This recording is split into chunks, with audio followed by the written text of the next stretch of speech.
Hi friends, welcome back to my channel. ഇന്ന് ഞാൻ share ചെയ്യുന്നത് ചക്കപ്പഴം ഗോതമ്പ് പൊടിയും വെച്ചിട്ടുണ്ടാക്കാൻ പറ്റിയ നല്ലൊരു ഈവനിങ് സ്നാക്സ് റെസിപ്പിയാണ്.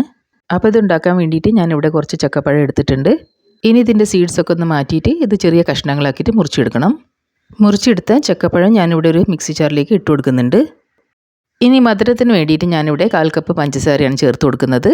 പഞ്ചസാരയ്ക്ക് പകരമായിട്ട് നിങ്ങൾക്ക് ശർക്കരപ്പാനി ചേർത്ത് കൊടുക്കാം. പിന്നെ ഇതിലേക്ക് 1/4 കപ്പ് തേങ്ങ ചിരകിയതും കൂടി ചേർത്ത് കൊടുക്കുന്നുണ്ട്.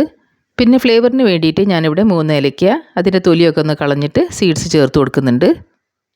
പിന്നെ ഇതിലേക്ക് ഒരു നുള്ളു ഉപ്പും കൂടി ചേർത്ത് കൊടുക്കുന്നുണ്ട്. ഇനി ഇതെല്ലാം നമുക്ക് നന്നായിട്ടൊന്ന് അടിച്ചെടുക്കാം. ഒട്ടും വെള്ളം ചേർക്കാണ്ട് വേണം ഇത് അടിച്ചെടുക്കാൻ. നല്ല ഫൈനായിട്ട് തന്നെ അടിച്ചെടുക്കണം. ഇപ്പം ഞാനിതിവിടെ നന്നായിട്ട് അടിച്ചെടുത്ത് കഴിഞ്ഞിട്ടുണ്ട്. നല്ല ഫൈൻ പേസ്റ്റായിട്ട് തന്നെ അടിച്ചെടുത്തിട്ടുണ്ട്. ഇനി ഇതിലേക്ക് ഞാൻ 1 കപ്പ് ഗോതമ്പ് പൊടിയാണ് ചേർത്ത് കൊടുക്കുന്നത്. ഗോതമ്പ് പൊടിക്ക് പകരമായിട്ട് നിങ്ങൾക്കിതിൽ മൈദപ്പൊടി ചേർത്ത് കൊടുക്കാം. ഗോതമ്പ് പൊടി നമുക്ക് കുറേശ്ശെ ചേർത്ത് കൊടുത്തിട്ട് വേണം നമുക്കിത് മിക്സ് ചെയ്തിട്ടെടുക്കാൻ. ഞാനിവിടെ 1/2 കപ്പ് ഗോതമ്പ് പൊടിയാണ് ആദ്യം ചേർത്ത് കൊടുത്തിട്ടുള്ളത്. ഇനി നമുക്കിത് നന്നായിട്ടൊന്ന് ഇളക്കി യോജിപ്പിച്ചിട്ടെടുക്കാം. ഇനി നമുക്ക് ബാക്കിയുള്ള ഗോതമ്പ് പൊടിയും കൂടി ഇതിലേക്ക് ചേർത്ത് കൊടുത്തിട്ട് വീണ്ടും നന്നായിട്ടൊന്ന് മിക്സ് ചെയ്തിട്ടെടുക്കാം.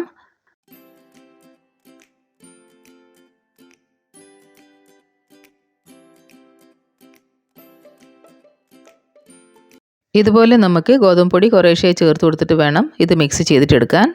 ഇപ്പം ഞാനിവിടെ മൊത്തത്തിൽ 1 കപ്പ് ഗോതമ്പ് പൊടിയാണ് ഇതിലേക്ക് ചേർത്ത് കൊടുത്തിട്ടുള്ളത്. നല്ല സ്മൂത്തായിട്ട് കട്ടയൊന്നും ഇല്ലാത്ത രീതിയിൽ വേണം നമുക്കിത് മിക്സ് ചെയ്തിട്ടെടുക്കാൻ. ഇപ്പം ഞാനിതിവിടെ മിക്സ് ചെയ്ത് കഴിഞ്ഞിട്ടുണ്ട്.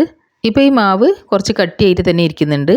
അപ്പം ഇനി നമുക്കിതൊരു 15 മിനിറ്റ് നേരത്തേക്ക് റെസ്റ്റ് ചെയ്യാൻ വേണ്ടി വെക്കാം. 15 മിനിറ്റിന് ശേഷം നമുക്കിതൊന്ന് തുറന്ന് നോക്കാം. ഇപ്പോൾ ഇത് നല്ലൊരു സ്മൂത്ത് ബാറ്ററായിട്ട് റെഡി ആയിട്ടുണ്ട്. ഇനി നമുക്കിതിലേക്ക് ഒരു നുള്ളു ബേക്കിംഗ് സോഡ ഇട്ടിട്ട് ഇത് വീണ്ടും നന്നായിട്ടൊന്ന് മിക്സ് ചെയ്തിട്ടെടുക്കാം. ഇപ്പോൾ നമ്മൾ മാവ് റെഡിയാണ്. ഇനി നമുക്കിത് പൊരിച്ചെടുക്കാം. ഇത് ഫ്രൈ ചെയ്തിട്ടെടുക്കാൻ വേണ്ടി ഞാനിവിടെ നോൺ സ്റ്റിക്ക് പാനിൽ കുറച്ച് ഓയിൽ ചൂടാക്കി എടുത്തിട്ടുണ്ട്. ഓയിലിന് പകരമായിട്ട് നിങ്ങൾക്ക് വെളിച്ചെണ്ണ യൂസ് ചെയ്യാം. ഇനി ഓയിൽ ചൂടായി വരുമ്പോൾ നമുക്കിതിലേക്ക് ഓരോരോ സ്പൂണ് മാവ് ഇതിലേക്ക് ഒഴിച്ചു കൊടുക്കാം. മീഡിയം ഫ്ലെയിമിൽ വെച്ചിട്ട് വേണം നമുക്ക് മാവ് ഇതിലേക്ക് ഒഴിച്ചു കൊടുക്കാൻ. ഹൈ ഫ്ലെയിമിൽ വെച്ചതാണെങ്കിൽ ഇത് പെട്ടെന്ന് തന്നെ കരിഞ്ഞു പോവും.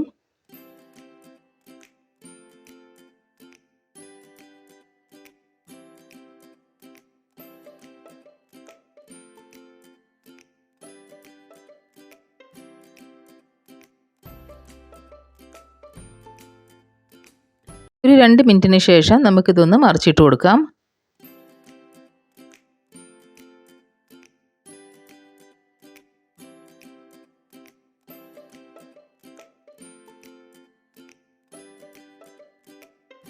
അപ്പോൾ ഇടയ്ക്കിടയ്ക്ക് ഇതുപോലെ ഒന്ന് തിരിച്ചും മറിച്ചൊക്കെ ഇട്ട് കൊടുത്തിട്ട് ഇതൊരു ഗോൾഡൻ ബ്രൗൺ കളർ ആകുന്നവരെ നമുക്കിതൊന്ന് ഫ്രൈ ചെയ്തിട്ടെടുക്കാം. അപ്പോൾ ഇതാ ഇവിടെ നമ്മളെ പലഹാരം നല്ല റെഡിയായി കിട്ടിയിട്ടുണ്ട്. ഈ ഒരു കളറായി കിട്ടുന്നവരെ നമുക്കിതൊന്ന് ഫ്രൈ ചെയ്തിട്ടെടുക്കണം. അപ്പോൾ ഇനി നമുക്കിത് എണ്ണയിൽ നിന്ന് കോരി മാറ്റാം. അപ്പോൾ അത്രയേ ഉള്ളൂ. വളരെ എളുപ്പത്തിൽ തന്നെ ഉണ്ടാക്കിയെടുക്കാൻ പറ്റിയൊരു 4 മണി പലഹാരത്തിൻ്റെ റെസിപ്പിയാണിത്. നല്ല ടേസ്റ്റി ആയിട്ടുള്ളതും നല്ല ക്രിസ്പി ആയിട്ടുള്ളൊരു സ്നാക്ക് റെസിപ്പിയാണ്. അപ്പോൾ ഈ ഒരു റെസിപ്പി എല്ലാവരും ട്രൈ ചെയ്തിട്ട് നിങ്ങളെ ഫീഡ്ബാക്ക്സ് സജഷൻസും ഒക്കെ തന്നെ കമൻറ്റ് ബോക്സിൽ കൂടി അറിയിക്കുക. പിന്നെ എൻ്റെ ഈ വീഡിയോ ഇഷ്ടപ്പെട്ടതാണെങ്കിൽ ലൈക്ക് ചെയ്യാനും ഫ്രണ്ട്സ് ആൻഡ് ഫാമിലിയുടെ കൂടെ ഷെയർ ചെയ്യാനും മറക്കരുത്.